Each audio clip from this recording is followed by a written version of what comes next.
Alice est confrontée pour la première fois au don d'organes. En lisant une notice nécrologique, elle apprend que son voisin, M. Favre, est décédé et qu'il a fait don de ses organes. C'est pourquoi elle parle avec sa partenaire de ce qu'elle souhaite après sa mort.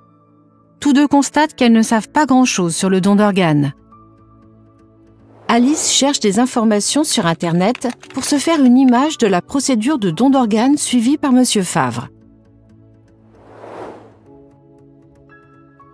Il faut d'abord que le patient soit déclaré en état de mort cérébrale. Cela signifie que l'irrigation sanguine du cerveau et l'ensemble des fonctions cérébrales se sont arrêtées de façon totale et irréversible.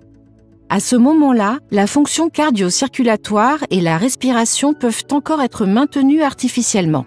Le respirateur assure la ventilation artificielle et les mesures de soins intensifs préservent la circulation sanguine, afin que les organes puissent continuer à être irrigués, mais le patient est en état de mort cérébrale.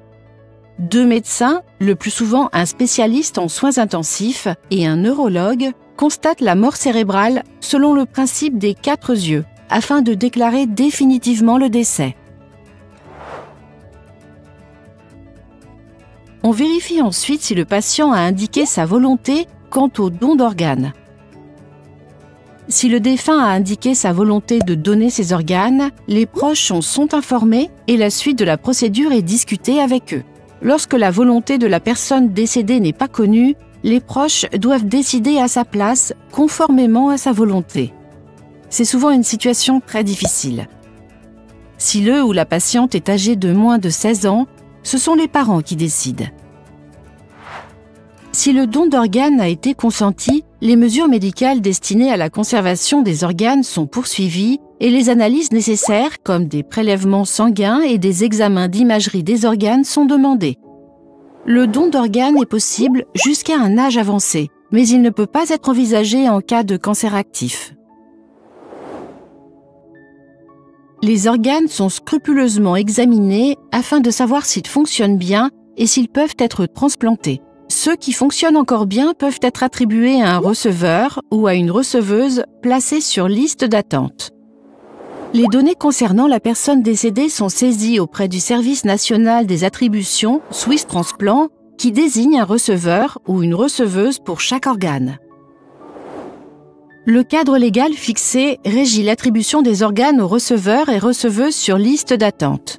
Les critères suivants sont pris en compte: le degré d'urgence médicale, l'efficacité médicale et le délai d'attente. Les organes attribués à un receveur ou à une receveuse sont prélevés au bloc opératoire par une équipe de chirurgiens. Seule une cicatrice reste visible ensuite. Une mise en bière est possible et les proches peuvent faire leurs adieux aux défunts.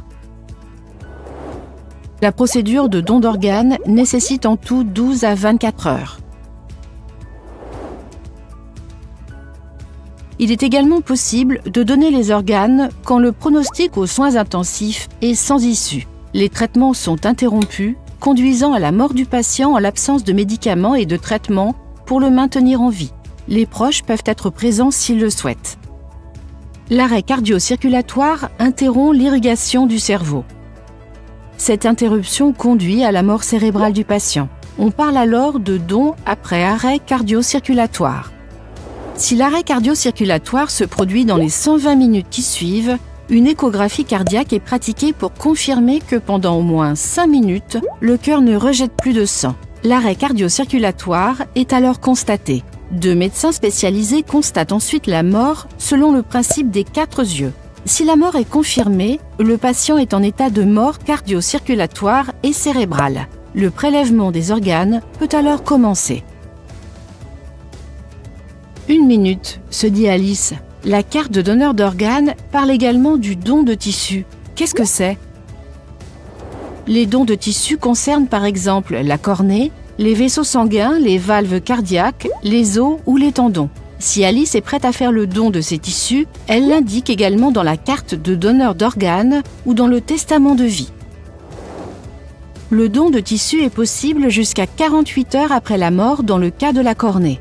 Les vaisseaux sanguins et les valves cardiaques ne peuvent être prélevés que si le don s'étend aux organes. Un don d'organes ou de tissu peut sauver des vies, peut-être même celle d'une personne qui vous est chère. Un don d'organe ou de tissu peut sauver des vies. Connaître la volonté du défunt apporte de la clarté et décharge les proches et le personnel médical. Alors n'attendez pas pour prendre votre décision pour ou contre un don d'organe et communiquez votre volonté à vos proches. Maintenant, Alice est bien informée sur le don d'organes et de tissus. Elle a consigné sa décision et informé ses proches.